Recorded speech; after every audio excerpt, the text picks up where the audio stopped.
ඊළඟ වැඩේ. හරි ඊළඟ වැඩේ යන්න කලින් ඊළඟ වැඩේ. හරිද? මේක හරි.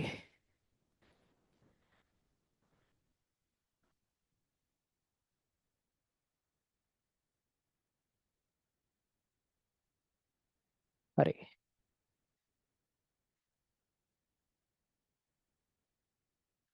ඇයි සර් නෑදෑයෝ කතා කරලා අපෙන් රිසල්ට්ස් අහන්නේ?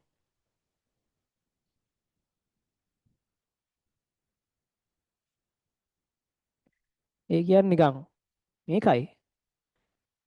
දැන් ඔය සමහර නෑදෑයෝ ඇත්තටම හොඳට අහනවා. ඒ කියන්නේ අර ඇත්තටම හොඳ මිනිස්සු ඉන්නවනේ. දැන් ඔය අපි හැමදාම නෑදෑයට බැනලා ඇත්තටම නෑදෑයන්ගේ හොඳ මිනිස්සුත් ඉන්නවා. අපේ යහපත දකින්න කැමති මිනිස්සු ඉන්නවා. කොහොමත් ලෝකෙ මිනිස්සු ಜಾති දෙකයි. එක කට්ටියක් අර ඒකට අපි කියනවනේ මේ ලංකාවේ අඩුවෙන්ම පාවිච්චි වෙන වචනයක් නේ. ඉන්සිකියෝ කියලා කියනවනේ. ඒ කියන්නේ සමහර මිනිස්සු ඉන්නවා ඒ මිනිස්සුන්ගේ ජීවිතය ගැන ඒ මිනිස්සුන්ම හිතලා බැලුවාම ඒ මිනිස්සුන් ඇචීව් කරලා තියෙනවා මදි. ඒ කියන්නේ ගොඩක් ජීවිතේ හිස්තැන් තියෙනවා.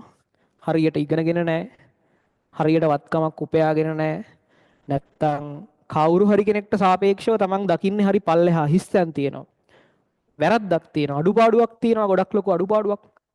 අර ඒ වගේ මිනිස්සු කැමති තමන්ගේ තියෙන අඩුපාඩු ටික හදාගන්නත් බැරි හින්දා තමන්ට තියෙන අසාර්ථකත්වය හදාගන්න බැරි හින්දා වෙන මිනිස්සුන්ට වචනකින් හරි රිද්දන්න. හරිද?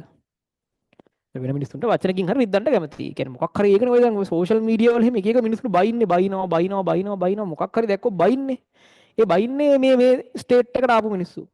කියන්නේ තමන්ගේ ජීවිතේ ගත්ත දෙයක් නැහැ. ඒක ලබාගත්ත උපයාගත්ත දෙයක් නැහැ. එහෙම ලොකු වටිනාකමක් නැහැ තමන්ගේ ජීවිතේට. ඒතර ඒක වහගන්න බැරි හින්දා අඩුපාඩු ගොඩයි. අඩුපාඩු ගොඩයි හින්දා ටක් ගාලා මොකක් හරි සීන් එකක් දැක්කොත් තමන්ගේ ප්‍රෙෂර් එක වෙන මිනිස්සෙක් පිටින් යනවා. ඕක තමයි ගොඩක්ම වෙන්නේ. ඒකනේ ඔය සෝෂල් මීඩියා වල එහෙම ගොඩක් හේට් එක වැඩි. ලංකාවේ මිනිස්සුගේ ගොඩාක් වැඩි අනිත් රටවල් වලට වඩා. ඒ දකුණු ආසියාතික කලාපේ මේක ගොඩක් වැඩි. ඇචීව්මන්ට් එක මදි මේ මිනිස්සුන්ගේ.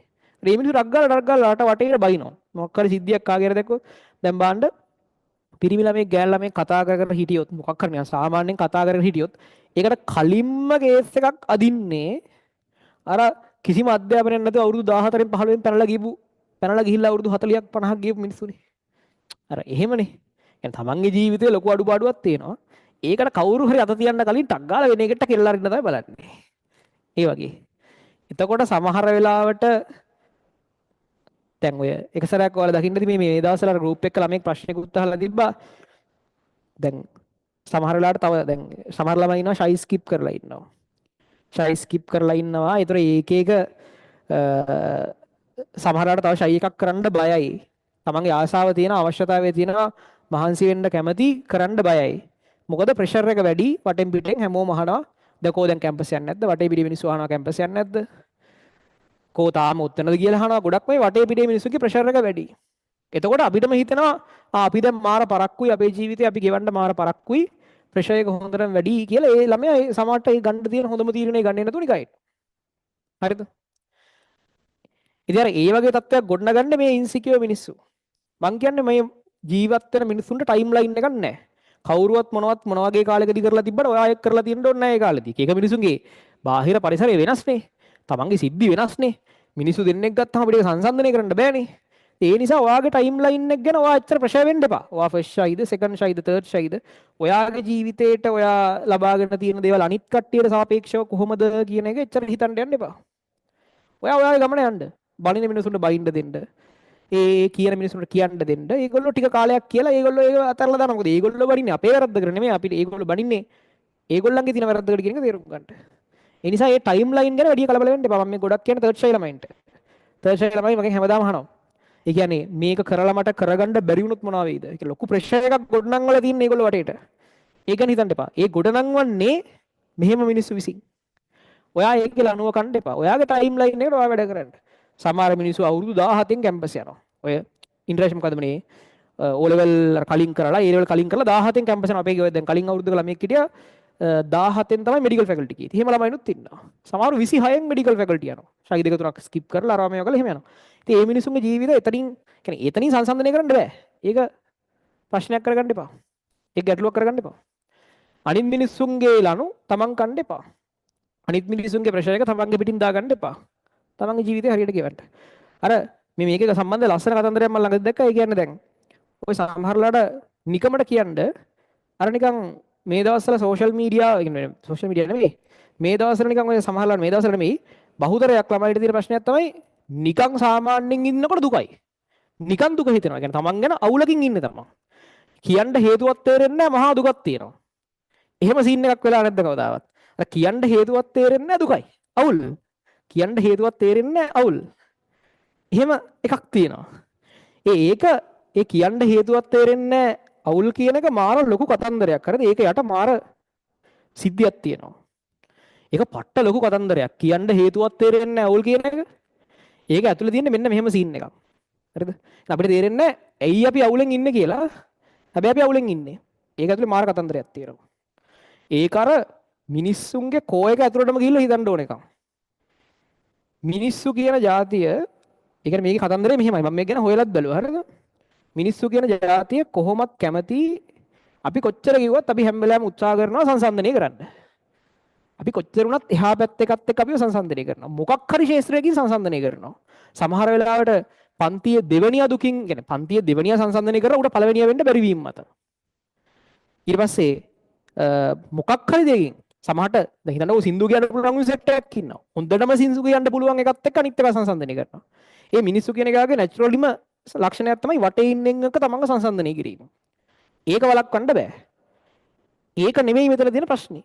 ප්‍රශ්නේ තියෙන්නේ ඉස්සරත් මිනිස්සු එහෙම තමන් එක්ක වටේ ඉන්න මිනිස්සුත් එක්ක සංසන්දනය කරා. ඒ මිනිස්සු ගෝත්‍රික වශයෙන් කණ්ඩායම් වශයෙන් එන කාලේ ඉඳන් මේ වටේ මිනිස්සුත් එක්ක සංසන්දනය කරලා තමන් ඉම්ප්‍රූව් වෙන්න උත්සාහ කරා. අනිත් එකාට වඩා අපි හොඳ නැත්තම් අපි හොඳ වෙන්න උත්සාහ කරා. දැන් තියෙන්නේ මේ ප්‍රශ්නයක් නෙවෙයි.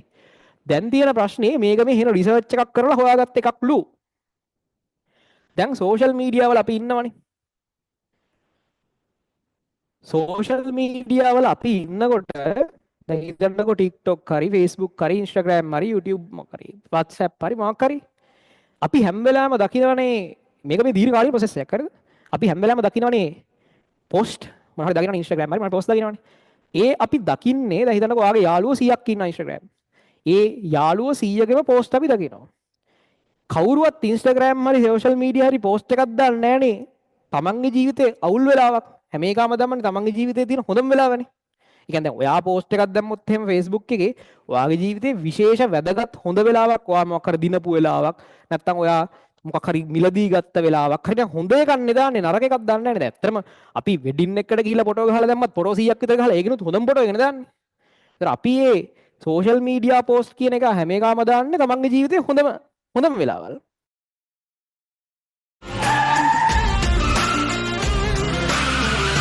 ඒතර ඔයා ඒ වගේ මොකක් හරි රීල් එක පල්ලෙහාට යනකොට ඔයාට හිතෙන්න ගන්නවා අනිත් උන් පට්ට හොඳ ජීවිත ගෙවනවා කියලා. ඒ කියන්නේ හිතන්නකෝ දැන් ඔයා ඔන්න දැන් හිතන්න ඒ නැමැති යාළුවාගේ ජීවිතේ හොඳම මූවමන්ට් එක ඔයා දකිනවා. ඊට පස්සේ තව පොඩ්ඩක් පල්ලෙහාට ගියාම B නැමැති යාළුවාගේ ජීවිතේ හොඳ මූවමන්ට් එක ඔයා ආයිත් දකිනවා. ওই විදිහට 100ක් පල්ලෙහාට ගියාම ඔයා දකින්නේ අර මිනිසුන්ගේ ඇත්ත ජීවිත නෙමෙයි. ඔයා දකින්නේ අර මිනිසුන්ගේ එක එක මිනිස්යාගේ ජීවිතේ හොඳම තැන් වලින් ගත්ත දේවල් ටික. ඒකත් එක්ක ඔයා හිතන්නේ නැතුව ඔයාගේ ජීවිතේ ඔයා කම්පෙයාර් කරනවා. ඇත්තටම මේ නැමැති යාළුවාගේ ජීවිතේත් හොඳ මූවමන්ට් එක විතරයි ඌ දාලා තියෙන්නේ. ඌ දුකින් ඉන්න වෙලාවල් තියෙනවා, ඌත් අවුලෙන් ඉන්න වෙලාවල් තියෙනවා, ඌ පරදින වෙලාවල් තියෙනවා, ඌට කෙලවෙන වෙලාවල් තියෙනවා. ඒවා දන්නේ නැහැ නේ සෝෂල් මීඩියා. දාන්නේ හොඳ වෙලාව විතරයි. ෆොටෝ 100ක් ගත්තත් හොඳම ෆොටෝ එක විතරනේ දාන්නේ.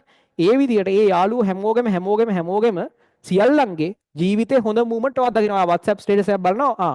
ඔයාගේ වයස එකෙක් ඔයත් එක්ක ඉස්සර හිටපු එකෙක් දැන් කැම්පස් ගිහලා කැම්පස් එකේ ඉවෙන්ට් එකක දානවා සතුටින් ඉන්න සැපේ ඉන්න ෆොටෝ එකක් දානවා. ඔයා බලනවා ඒ කියන්නේ ඒක ඒ වෙලාවේ තේරෙන්නේ නැහැ. හිතේ ඔන්න අවුලක් එකතු වෙනවා. ඊට පස්සේ තව චුට්ටක් ඊළඟ ස්ටේටස් එකට යනවා. ඔයත් එක්ක පොඩි කාලේ ඉඳන් හිටපු යාළුවා බයික් එකක් අරගෙන. හොඳ බයික් එකක් හොඳ වාහනයක් අරගෙන. ඒක දකිනවා. ඒ උගේ ජීවිතේ හොඳ වෙලාවක්. ඔයාට තේරෙන්නේ නැහැ අපේ හිත ඇතුළේ අපිට තේරෙන්නේ නැහැ අපි දකින්නේ හැම එකාගේම ජීවිතේ තියෙන හොඳ මූවමන්ට්ස් ටික කියලා. ඒ හැම එකකින්ම අපේ හිතේ අවුලක් එකතු වෙනවා. ඒ හැම එකකින්ම අපේ හිතේ අවුලක් එකතු වෙනවා කියන එක ඒ වෙලාවට තේරෙන්නේ නැහැ. එතකොට අපි අපේ ජීවිතේ කම්පෙයාර් කරනවා. දැන් බලන්න මට උදේ ඉඳන් වෙන්නේ කියලා වෙන එක. ඒ වුණාට මං සෝෂල් මීඩියා වලට ගිහිල්ලා බැලුවාම අම්මට සිරි මූ බයික් එකක් කරා මූ කැම්පස් ගිහිල්ලා මූ ග්‍රැජුවේට් වෙලා මූ බැඳලා හරිද?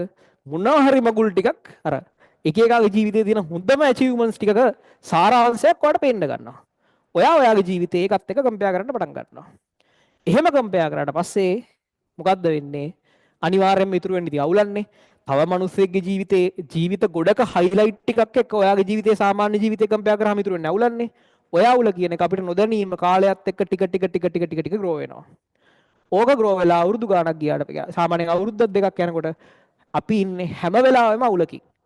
අපි ඉන්නේ හැම වෙලාවෙම හිතා ගන්න බැරි දුකකින්. ඔන්න ඕකයි මේ වෙලා තියෙන්නේ.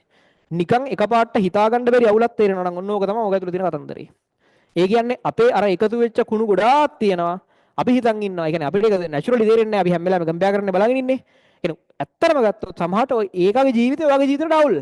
හැබැයි එයාගේ ජීවිතේ හොඳ මූවමන්ට් එක විදියට ඔයා යාළුවෝ සීදෙනෙක්ගේ ජීවිතේ හොඳ මූවමන්ට් එකත් එක්ක ඔයාගේ සාමාන්‍ය ජීවිතේ කම්පෙයාර් කරලා. ඉතින් කවදාවත් මේ මිනිස්සු 100කගේ ජීවිතේ හොඳම මූවමන්ට් එක ඊට වඩා අපේ ජීවිතේ හොඳ වෙන්න බෑනේ කොහොමද? අපේ සාමාන්‍ය ජීවිතේ මිනිස්සු 100කගේ හොඳ මූවමන්ට් එකකට වඩා හොඳ වෙන්න බෑනේ. ඒ නිසා කොහොමද අන්තිමට ඉතුරු වෙන්නේ දුකක් විතරයි. හරිද? කොහොමත් අන්තිමට ඉතුරු වෙන්නේ දුකක් විතරයි. ඕක තමයි ඔය ඇතුළේ තියෙන ලොකු කතන්දරේ. ඒ නිසා නිකන් එකපාරට හිතා ගන්න බැරුව දුකක් තියෙනවා නම් ඔන්න කතන්දරේ ඈ. හරිද? හිතා ගන්න බැරි දුකක් තියෙනවා නම් ඕක තමයි කතන්දරේ. ඒ නිසා ඉතින් ඇත්තරම කරන්න පුළුවන් නම් දැන් මේවා තේරුම් ගත්තට පස්සේ මිනිස්සු සෝෂල් මීඩියා වලින් අයින් වෙනවා. ඉතින් කරන්න දෙයක් නැහැ නේ. මේවා නවත්තන්න බෑනේ. සෝෂල් මීඩියා වලින් අයින් වෙනවා ඇත්තටම. කරන්න දෙයක් නැහැ. පුළුවන් තරම් කියන්නේ එහෙම නැත්තම් ඊට පස්සේ තව සින් එකක් තියෙනවා. හරිද? ඒක වෙලා අද ප්‍රශ්නයක් නැහැ වෙලා ඒකයි මම මේ කියන්නේ. තව සින් එකක් තියෙනවා. ඒ තමයි සෝෂල් මීඩියා වල තියෙන ඒ දැන් අනිත් කතන්දරේ තමයි අර ඔයාලා දන්නවද අර මේ අර මීයාගේ ඩොපමීන් කතන්දරේ පරීක්ෂණය කරලා දන්නවද? මම අද වැඩිපුර කතාවක් කියන්නේ මීයාගේ මීයෙක් එක්ක කරපු ඩොපමීන් පරීක්ෂණය කතන්දරේ දන්නවද? සමහරු දන්නවා. හරිද? ඒ කියන්නේ දැන් ඔය අපිට මොනවා හරි දැන් මේවා වටින හින්දා ඒ කියන්නේ හරිද? අපිට මොනවා හරි දැන් ඔකත් ඔය සෝෂල් මීඩියා වලට සම්බන්ධයි හරිද? අපිට මොනවා හරි දෙයක් කරන්න ඕනේ වෙන්නේ ඒකෙන් ඩොපමීන් ශ්‍රාවය වෙනවා නම්. හරිද? ඒ කියන්නේ දැන් අපිට මොකක් හරි ගැම්මක් එන්නේ ඒ සීන් එකෙන් ඩොපමීන් ශ්‍රාවය වෙද්දී. හිතන්නකෝ අපිට ලකුණු ටිකක් වැඩි වෙලා ඇද්දි. දැන් හිතන්නකෝ උදේ දෙන රීකෝල් පේපර් එක ලකුණු 10න් 9ක් තියෙනවා නම් ඔන්න ඩොපමීන් ශ්‍රාවයක් එනවා. ඒ ඩොපමීන් ශ්‍රාවය ආවම ඔයා ආසයි ඩොපමීන් වලට අපේ තියෙන මේ ඇඟ ඇතුලේ ස්වාභාවික ක්‍රියාවලියක් අපි කැමති ඩොපමීන් වලට. ඒ නිසා තමයි ඊළඟ දවසේ වැඩ කරන්නේ. හිතන්නකෝ ලකුණු 30 අරන් ඉන්න එකෙක් ඉන්නවා ඊළඟට 40ක් ගන්නවා. 40 ගත්තාම අපේ ඇඟේ ඩොපමීන් ශ්‍රාවය වෙනවා. ඩොපමීන් ශ්‍රාවය වෙන එකට කැමති හින්දා ආයෙසරක් වැඩ කරනවා. එහෙම තමයි මේ ප්‍රොසෙස් එක දුවන්නේ. එහෙම තමයි අර දිරණෙවුන් දිරන්නේ. හරිද? සෝෂල් මීඩියා වල ප්‍රශ්නේ තමයි සෝෂල් මීඩියා ඇල්ගොරිතම් එක හදලා තියෙන්නේ අපිට හැම වෙලාවෙම ඩොපමීන් ශ්‍රාවය කරවන්න. ඒ කියන්නේ අපි මොකක් හරි පෝස්ට් එකක් දැකලා අපිට ආතල්ලයක් එනවා ඒකෙන් ඩොපමීන් ශ්‍රාවය වෙනවා. ඒකයි අපිට සෝෂල් මීඩියා වලින් ගැලවෙන්න අමාරු. ෆෝන් එක තිබ්බත් ආයේ නිකම්ම හොයාගෙන යන්න අපි ඩොපමීන් තමයි හොයාගෙන යන්නේ. අපි ආයෙසරයක් බලනවා තව පෝස්ට් එකක් පේනවා ආතල්ලයක් එනවා ඩොපමීන් ශ්‍රාවය වෙනවා කියනවා. ඒතර ඒකයි අපි සෝෂල් මීඩියා නවතින්න බැරි. ඕකේ ප්‍රශ්නේ තියෙන්නේ අපේ තියෙන ලිමිටඩ් ඩොපමීන් ප්‍රමාණයක්. ඒතර මේ ඩොපමීන් ටික එතනට ශ්‍රාවය වෙලා විනාශ වුණාට පස්සේ අපිට වෙන ඇචීව්මන්ට් එකකට යන්න ශ්‍රාවය වෙන්න ඩොපමීන් නැහැ. එතකොට අපිට පාඩම් කරන්න හිතෙන්නේ නැහැ. මොකද පාඩම් කරාට වඩා ආතල් එකක් තියෙනවා. අතරින් කොහොම හරි ඩොපමීන් ටික ශ්‍රාවය වෙලා ඉවර වුණාට පස්සේ පාඩම් කරන්න මොටිවේෂන් එකක් නැහැ. මොකක් හරි වැඩක් කරන්න මොටිවේෂන් එකක් නැහැ. ඕක ඔප්පු කරලා තියෙනවා මීයාගේ කතන්දරේ. ඒ කියන්නේ මීයෙක් අරගෙන විද්‍යාඥයෝ කට්ටියක් ඩොපමීන් ශ්‍රාවය වෙන එක නවත්තලා තියෙනවා උගේ. ඊට පස්සේ ඩොපමීන් ශ්‍රාවය වෙන එක නැවැත්තුවට පස්සේ දැන් අපිට වෙන්නේ සෝෂල් මීඩියා වලින් ඒකයි. ඩොපමීන් ශ්‍රාවය වෙන එක නැවැත්තුවට පස්සේ ඒකට ඒ මීයට කිසි ඉන්ට්‍රස්ට් එකක් නැහැ මොකක්වත් දෙයක් කරන්න. උනන්දුවක් නැහැ. මේක කරන්න ඕනේ කියලා ඔයාලට කිසි දෙයක් කරන්න උනන්දුවක් නැත්තම් මෙන්න හේතුව. ඒ මීයාගේ ඩොපමීන් ශ්‍රාවය වෙන එක නවත්තලා තියෙනවා. ඒ මීයාගේ ඩොපමීන් ශ්‍රාවය වෙන එක නැවැත්තුවට පස්සේ ඒ මීයා කවදාවත් ආයිසරයක් දැන් ඒ මීයාගේ ඩොපමීන් ශ්‍රාවය වෙන එක නැවැත්තුවට පස්සේ ඒ මීයා කෑම හොයාගෙන යන්නේ නැල්ලු කවදාවත්. ඌට කට ළඟට කෑම එකක් ගෙනත් දුන්නත් ඌට එහෙම කණ්ඩ ලොකු ආසාවක් නැහැ. ඌ මැරෙනකන්වත් මේ කෑම වටේ පිටේ තිබ්බත් ඌ අඩි දෙක තුන ගිහිල්ලවත් කෑම කන්නේ නැහැ. ඌ මැරිලාම යනවා. එක තැනම මැරිලාම යනවලු. ඒ කියන්නේ අපිට වෙලා තියෙන දේම තමයි. මොකද අපිට සෝෂල් මීඩියා වලින් ඩොපමීන් ශ්‍රාවය වෙන හින්දා අපි ජීවිතේ මොකක් හරි ටාගට් එකකට වැඩ කරන්න හිතන්නේ නැහැ. මොටිවේෂන් එකක් නැහැ. ඒ කියන්නේ මොකක් හරි වැඩක් කරන්න ඩොපමීන් තියෙන්න ඕනේ. ඒ කියන්නේ අපි ලකුණු වැඩි වෙද්දී අපේ ඩොපමීන් ශ්‍රාවය වෙනවා. ඒකට ආසාවට අපි ආයෙ වැඩ කරනවා. දැන් මේ ඔක්කොම ටික બ્લોක් කරනවා. අර පැත්තෙන් සෝෂල් මීඩියා වලින් සෝෂල් මීඩියා ඇල්ගොරිතම් එක හදන්නේ මේ මිනිස්සයා ආසා දේවල් පෙන්වන්න. එක එක මිනිස්සයාගේ ප්‍රොෆයිල් එක අරන් බැලුවාම එක එක මිනිස්සයාගේ ප්‍රොෆයිල් එකේ ෆීඩ් එකේ පෙන්වන දේවල් වෙනස්නේ. ඒ මිනිස්සයාට ගැලපෙන්න තමයි ඇල්ගොරිතම් එක හැදෙන්නේ. එතකොට අපිව සම්පූර්ණයෙන්ම අපිව ගේමක් ගහන එක නවත්තලා කවුරු හරි ගේමක් ගැහිමක් තමයි මේ සෝෂල් මීඩියා වලින් වෙන්නේ. සෙට් එකක් ඉන්න උන්ගේ සම්පූර්ණ ඉන්ට්‍රස්ට් එක නැති කරලා දාලා උන් ගේමක් ගහන එක සම්පූර්ණයෙන් නවත්තලා වෙන සෙට් එකක් ගේමක් ගහන එක තමයි සෝෂල් මීඩියා වල වෙන්නේ. ඒ නිසා මේකෙන් නම් ගැලවිලා ඉන්න පුළුවන් තරම හොඳයි.